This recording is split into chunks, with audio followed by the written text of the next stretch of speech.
оңчул бололу, жакшы ойлойлу. Ар бир адам тууралуу бирөөгө чалсаңыз албаса, эс алып аткан болушу мүмкүн. Укпай калышы мүмкүн. Намаз окуп жаткан болуп, даратканада болуп жаткан болуп. Жакшы ой ойлосок болот го. Оператор дагы бизге жардам берет. Жооп бере албай атат. Биз эмне дейбиз? Жооп бербей атат дейбиз да.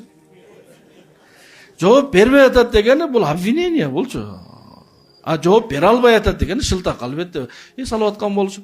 Ушундай кабыл үйгө чалсак, ар бир үйлөнгөндөр үйгө чалса, Аллах сактасын албай койсун эле. Бизге мындай сезилет да, үйдөгүлөр телефонду карап туруп эле деп албай аткандай сезилет да бизгечи. Жок, эми түрдүү ситуация болушу мүмкүн да. Балаңыз ыйлап калган, ошону менен алек болуп калган болушу мүмкүн. Көчөшүп үйүн тазалап жаткан толтура жакшы нерселер бар, ойлосокчу. Бирок жок, бизге бир эле нерсе керек. Аллах сактасын, албай, акырында алып калсын эле.